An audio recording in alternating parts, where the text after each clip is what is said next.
Kuwait மற்றும் பஹ்ரைனிய குட்டி அடிமைகளை பதம் பார்க்கும் ஈரானினுடைய ஏவுகணைகளும் ட்ரோன்களும் பதிவாகி இருக்கக்கூடிய 10க்கும் அதிகமான வெடிப்புகளும் ஈரானினுடைய சரவெடி தாக்குதல்களும் பஹ்ரைனில் உருவாகி இருக்கக்கூடிய எதிர்ப்பு அச்சும் தீயிட்டு கொளுத்தப்பட்டிருக்கக்கூடிய பஹ்ரைனிய காவல் நிலையமும் ஹெர்முஸ் ஜலசந்தி பிரதேசத்திலே இலக்கு வைக்கப்பட்டிருக்கக்கூடிய 4 எண்ணெய் கப்பலும் கைப்பற்றப்பட்டிருக்கக்கூடிய அமெரிக்காவுக்கு சொந்தமான சரக்கு கப்பலும் அவசரமாக ஈரானில் களமிறங்கியிருக்கக்கூடிய பாகிஸ்தானிய உள்துறை அமைச்சரும் கொண்டு வந்திருக்கக்கூடிய செய்தியும் குவைட்டுக்கான ஆயுத விற்பனைகளும் சர்வதேச அணுசக்தி நிறுவனத்தினுடைய அடுத்த கட்ட எச்சரிக்கைகளும் லெபனானிய இராணுவத்தின் முக்கியமான தளபதியை படுகொலை செய்திருக்கக்கூடிய இஸ்ரேலிய ஆக்கிரமிப்பு இராணுவமும் ஈரானுக்கு எதிரான எச்சரிக்கைகளையும் மிரட்டல்களையும் வெளியிட்டிருக்கக்கூடிய லெபனானிய ஜனாதிபதியும் ஈரானிய வெளியுறவுத்துறை அமைச்சர் அப்பாஸ் அரக்சி அவர்களுடைய தரமான பதிலடியும் இஸ்ரேலிய ஆக்கிரமிப்பின் கிரிவட்டி படைப்பிரிவினுடைய தளபதியை தட்டி தூக்கிய ஹிஸ்புல்லா இராணுவத்தினர்.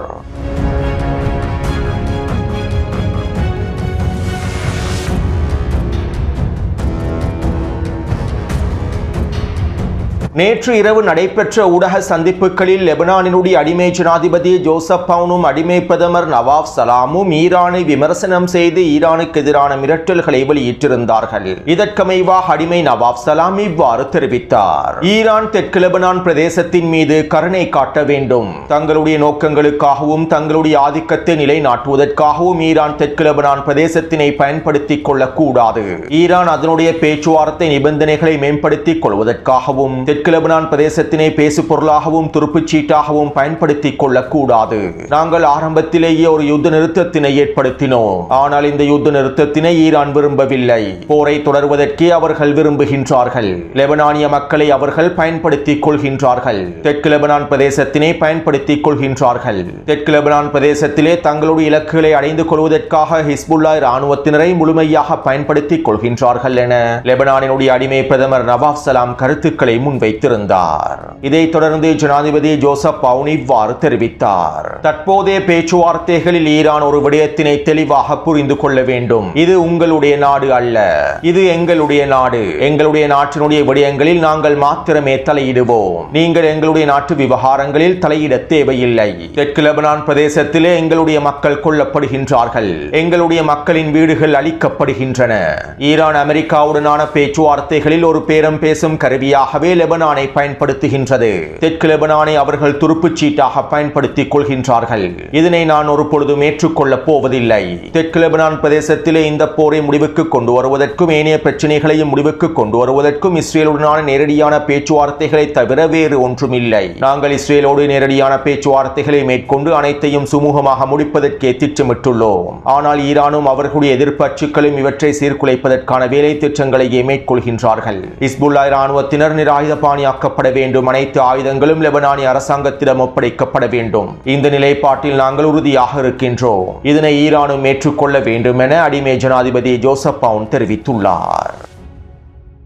அதாவது இவ்வளவு நாளாக ஹிஸ்புல்லா இராணுவத்திற்கு எதிரான எச்சரிக்கைகளையும் மிரட்டல்களையும் வெளியிட்டு வந்த லெபனானிய அடிமைகள் தற்போது ஈரானுக்கு எதிரான எச்சரிக்கைகளையும் மிரட்டல்களையும் விமர்சனங்களையும் முன்வைப்பதற்கு தயாராகிவிட்டார்கள். அமெரிக்காவினுடைய முழுமையான ஆதரவை பெற்றுக்கொண்டு இஸ்ரேலிய ஆக்கிரமிப்புடனான இயல்பாக்க பேச்சுவார்த்தைகளை மேற்கொண்டு சவுதி அரேபிய அடிமைகளுடைய முழுமையான ஆதரவை பெற்றுக்கொண்டே லெபனானிய அடிமை தலைமைகள் தற்போது ஈரானுக்கு எதிரான விமர்சனங்களையும் முன்வைப்பதற்கு ஆரம்பித்து விட்டார்கள். மேலும் லெபனானிய ஜனாதிபதியினுடைய இந்த கருத்துக்களை தொடர்ந்து ஈரானினுடைய வெளியுறவுத்துறை அமைச்சர் அப்பாஸ் அரக்சி அவர்கள் இவ்வாறு தெரிவித்தார். லெபனானிய ஜனாதிபதி ஜோசப் அவுனினுடைய கருத்தை பார்க்கும்போது லெபனானினுடைய 5இல் ஒரு பகுதியை ஈரான் தான் ஆக்கிரமித்துள்ளது போன்று இருக்கின்றது. லெபனானிய மக்களுடைய 4இல் ஒரு பகுதியை ஈரான் தான் இடம்பெயர்த்திருக்கின்றது போல் உள்ளது. மேலும் ஈரான் தான் லெபனான் மீது தொடர்ச்சியான தாக்குதல்களை குண்டுவீச்சு தாக்குதல்களை மேற்கொண்டு வருகின்றது என்று கூட அவர் நினைக்கலாம். உண்மையிலேயே இவருடைய கருத்துக்கள் வேடிக்கையானதாகவே. தெற்கு லெபனான் பிரதேசத்தினை ஆக்கிரமித்து லெபனானிய மக்களுக்கு எதிராக தொடர்ச்சியான இனப்படுகொலை தாக்குதல்களை மேற்கொண்டு லெபனானிய மக்களை இடம்பெயர்த்துவதற்கு முழுமையான காரணமாக இருக்கக்கூடிய இஸ்ரேலிய ஆக்கிரமிப்பை பற்றி அவருக்கு தெரியாது போலும். ஈரானுக்கு லெபனான் ஒரு பேரம் பேசும் சக்தியாக இருந்தால் நாங்கள் எப்போது ஒப்பந்தத்தை முடித்திருப்போம். லெபனானிய ஜனாதிபதி அவர்களே, நீங்கள் முதலில் உங்களுடைய உண்மையான எதிரியை புரிந்து கொள்ளுங்கள். உண்மையான எதிரியிடமிருந்து லெபனானிய மண்ணையும் லெபனானிய மக்களையும் பாதுகாத்துக் கொள்ளுங்கள் என ஈரானினுடைய வெளியுறவுத்துறை அமைச்சர் அப்பாஸ் அரக்சி அவர்கள் தரமான பதிலடிகளை வழங்கியிருந்தார். இதைத் தொடர்ந்து ஈரானினுடைய ஏனைய தலைமைகளும் லெபனானிய அரச தலைவர்களுக்கு எதிரான கடுமையான எச்சரிக்கைகளையும் மிரட்டல்களையும் வெளியிட்டிருந்தார்கள். அடுத்து இன்று காலை இஸ்ரேலிய ஆக்கிரமிப்பு ராணுவம் தெற்கு லெபனானினுடைய லிட்டானி நதிக்கு வடக்கு பகுதியிலே இருக்கக்கூடிய நபட்டியா பிரதேசத்தில் ஒரு வான்வழி தாக்குதல் ஒன்றை மேற்கொண்டிருந்தது. குறித்த பிரதேசத்தினூடாக பயணித்த வாகனம் ஒன்றை இலக்கு வைத்து இந்த ட்ரோன் தாக்குதல்கள் மேற்கொள்ளப்பட்டிருந்தன. இந்த தாக்குதலிலே லெபனானி அரசு ராணுவத்தினுடைய மிக முக்கியமான தளபதி ஒருவரும் துணை தளபதி ஒருவரும் இன்னும் ஒரு முக்கியமான அதிகாரியும் கொல்லப்பட்டுள்ளார்கள். அதாவது இஸ்ரேலிய ஆக்கிரமிப்பு லெபனானிய ராணுவத்தின் தளபதிகளை படுகொலை செய்யும் நோக்கத்தோடு இந்த தாக்குதல்களை மேற்கொண்டுள்ளது. மேலும் இந்த தாக்குதல்களை மேற்கொண்டு விட்டு இஸ்ரேலிய ஆக்கிரமிப்பு ராணுவம் இவ்வாறு தெரிவித்தது: நாங்கள் குறித்த வாகனத்தை இலக்கு வைத்து தவறுதலாக தாக்குதலை மேற்கொண்டு விட்டோம். குறித்த வாகனமானது போர் மண்டலத்திற்கு அருகாமையில் பயணித்தது. இந்த வாகனத்தினை பின்வாங்குமாறு நாங்கள் கட்டளைகளை பிறப்பித்திருந்தோம். இருப்பினும் குறித்த வாகனத்தில் இருப்பவர்கள் இதற்கு செவி மடுக்கவில்லை. இதைத் தொடர்ந்தே நாங்கள் குறித்த வாகனத்தை இலக்கு வைத்து தாக்குதல்களை மேற்கொண்டோம். ஹிஸ்புல்லா ராணுவத்தின் தளபதிகளும் உறுப்பினர்களும் என்று நினைத்தே நாங்கள் இந்த தாக்குதல்களை மேற்கொண்டோம். மேலும் இந்த தாக்குதல் தொடர்பான அடுத்த கட்ட விசாரணைகளையும் ஆரம்பித்துள்ளோம். அத்தோடு நாங்கள் நேரடியான பேச்சுவார்த்தையின் போது லெபனானிய தலைமைகளுக்கு இவை தொடர்பாக தெளிவாக கூறியுள்ளோம். தெற்கு லெபனான் பிரதேசத்திலே ஹிஸ்புல்லாவை முழுமையாக முடிவுக்கு கொண்டு வருவதற்கு லெபனானிய அரசு இராணுவத்தையும் இஸ்ரேலிய இராணுவத்தையும் ஒன்றிணைத்து இயங்கக்கூடிய ஒருங்கிணைப்பு மையத்தை உருவாக்க வேண்டும். இவ்வாறு நாங்கள் அவசரமாக ஒருங்கிணைப்பு மையம் ஒன்றினை உருவாக்கி இருந்தால் லெபனானிய தளபதிகளை இலக்கு வைத்து தவறுதலாக தாக்குதல்கள் மேற்கொள்ளப்பட்டிருக்காது. மேலும் இந்த தவறுதலாக மேற்கொள்ளப்படக்கூடிய தாக்குதல்களை தடுத்து நிறுத்திவிட முடியும். இதனால் அவசரமாக லெபனானிய ராணுவம் இஸ்ரேலிய ராணுவத்தோடு ஒருங்கிணைப்புகளை ஏற்படுத்தி ஒரு விசேட கட்டளை ஒருங்கிணைப்பு மையம் ஒன்றினை அமைக்க வேண்டும் என இஸ்ரேலிய ஆக்கிரமிப்பு ராணுவம் தெரிவித்துள்ளது. எனவே இஸ்ரேலிய ஆக்கிரமிப்பு ராணுவத்தினுடைய இந்த அறிக்கையிலிருந்து இஸ்ரேலிய ஆக்கிரமிப்பு வேண்டுமென்றே தான் இந்த தாக்குதலை மேற்கொண்டுள்ளது என்பதனையும் லெபனானிய அரசாங்கத்திற்கும் லெபனானிய அரசு ராணுவத்திற்கும் உச்சழுத்தங்களை வழங்கும் நோக்கத்தோடும் இஸ்ரேலிய ராணுவத்தோடு ஒருங்கிணைப்புகளை மேற்கொண்டு உளவு தகவல்களை பெற்றுக்கொள்ளும் நோக்கத்தோடுமே இந்த தாக்குதல்களை மேற்கொண்டுள்ளது என்பதனை எங்களுக்கு தெளிவாக புரிந்து கொள்ள முடியும். அடுத்து ஹிஸ்புல்லா ராணுவத்தினர் தெற்கு லெபனான் பிரதேசத்திலே தொடர்ச்சியான தாக்குதல்களை மேற்கொண்டு வருகின்றார்கள். இதற்கமைவாக கடந்த 24 மணித்தியாலங்களுக்குள்ளே 13 தாக்குதல்களை ஹிஸ்புல்லா ராணுவத்தினர் மேற்கொண்டுள்ளார்கள். மேலும் இந்த தாக்குதலிலே தெற்கு லெபனான் பிரதேசத்தில் 4 வெடிகுண்டு பொறிகள் வைக்கப்பட்டிருந்தன. இஸ்ரேலிய ஆக்கிரமிப்பு ராணுவத்தின் கவச படைப்பிரிவுகளையும் இஸ்ரேலிய ஆக்கிரமிப்பு சிப்பாய்களையும் இலக்கு வைத்து இந்த பொறி வைத்த தாக்குதல்கள் மேற்கொள்ளப்பட்டுள்ளன. அதே போன்று இஸ்ரேலிய ஆக்கிரமிப்பு சிப்பாய்கள் நிலை கொண்டிருக்கக்கூடிய பிரதேசங்களை இலக்கு வைத்தும் 3 மெர்காவா போர்த்தாங்கி வாகனங்கள் இலக்கு வைத்தும் ட்ரோன் தாக்குதல்கள் மேற்கொள்ளப்பட்டுள்ளது. அதே போன்று தெற்கு லெபனான் எல்லை பிரதேசத்திலே ஜீப் வண்டி ஒன்றை இலக்கு வைத்தும் துல்லியமான தாக்குதல் மேற்கொள்ளப்பட்டிருந்தது. மேலும் குறித்த ஜீப் வண்டிக்குள்ளே இஸ்ரேலிய ஆக்கிரமிப்பின் உயரடுக்கு படைப்பிரிவான கிரிவெற்றி படைப்பிரிவினுடைய படைத்தளபதி இருந்ததாகவும் இந்த தாக்குதலினால் அவர் படுகாயமடைந்திருப்பதாகவும் இஸ்ரேலிய ஆக்கிரமிப்பு ஊடகங்கள் தெரிவித்துள்ளன. பெரும்பாலும் ஹிஸ்புல்லா ராணுவத்தினுடைய தாக்குதலினால் குறித்த தளபதி அளிக்கப்பட்டிருப்பதற்கான வாய்ப்புகளை அதிகமாக இருக்கின்றன. அடுத்து செயின்ட் பீட்டர்ஸ்பர்க் பொருளாதார மாநாட்டிலே ரஷ்ய அதிபர் விளாடிமிர் புட்டின் அவர்கள் ஈரான் தொடர்பான சில கருத்துக்களை முன்வைத்திருந்தார். அமெரிக்காவுக்கும் ஈரானுக்கும் இடையிலான போரின் போது ரஷ்யா ஒரு பொழுதும் ஈரானுக்கு தேவையான ஆயுதங்களை வழங்கவில்லை. ஏனென்றால் ஆயுதங்களை வழங்குமாறு ஈரானிய தரப்பினர் எந்தவிதமான கோரிக்கைகளையும் முன்வைக்கவில்லை. போருக்கு மத்தியில் நாங்கள் ஈரானோடு எந்தவிதமான ஆயுத பரிமாற்றங்களையும் மேற்கொள்ளவில்லை. அதே போன்று ஈரான் அணு ஆயுதங்களை உற்பத்தி செய்வதற்கு விரும்புகின்றது என்பதற்கு எந்தவிதமான ஆதாரமும் இல்லை. அமைதியான முறையில் சிவில் அணுசக்தி தேவைகளுக்காகவே ஈரான் அணுசக்தி தளத்தை பயன்படுத்துகின்றது. மேலும் இவ்வாறு அமைதியான முறையில் அணுசக்தி திறன்களை பயன்படுத்துவதற்கான எல்லாவிதமான உரிமையும் ஈரானுக்கு காணப்படுகின்றது. அதே போன்று போரின் ஆரம்பத்தில் அண்டை நாடுகளான அரபு நாடுகளுக்கு எதிரான தாக்குதல்களை ஈரான் மேற்கொள்ளக்கூடாது என நாங்கள் தெரிவித்திருந்தோம். இருப்பினும் ஈரான் அண்டை நாடுகளில் இருக்கக்கூடிய அமெரிக்க தளங்கள் மூலமாகவே தாக்கப்பட்டுள்ளது. இதனால் ஈரானுக்கு பதிலளிக்கக்கூடிய உரிமைகள் இருப்பதாக ஈரானிய தலைமைகள் எங்களுக்கு தெளிவாக அறிவித்துள்ளார்கள். மேலும் மத்திய கிழக்கு பிராந்தியத்திலே அமைதியை ஏற்படுத்துவதற்கே நாங்கள் விரும்புகின்றோம். இதற்கான பேச்சுவார்த்தைகளையே அனைத்து தரப்பிலும் நாங்கள் மேற்கொண்டு வருகின்றோம் என ரஷ்ய அதிபர் விளாடிமிர் புட்டின் அவர்கள் தெரிவித்துள்ளார்.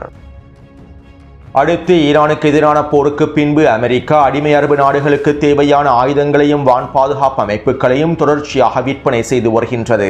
ஈரானுக்கு எதிராக போரை தொடர்வதற்கு தேவையான எல்லாவிதமான ஆயுதங்களையும் தேவையான அனைத்து விதமான இராணுவ தளவாடங்களையும் அமெரிக்கா அடிமை அரபு நாடுகளுக்கு விற்பனை செய்கின்றது. மேலும் ஈரானினுடைய ஏவுகணைகளையும் ட்ரோன்களையும் சுட்டு வீழ்த்துவதற்கான வான் பாதுகாப்பு அமைப்புகளையும் அமெரிக்கா தொடர்ச்சியாக அடிமை அரபுகளிலே களமிறக்கி வருகின்றது.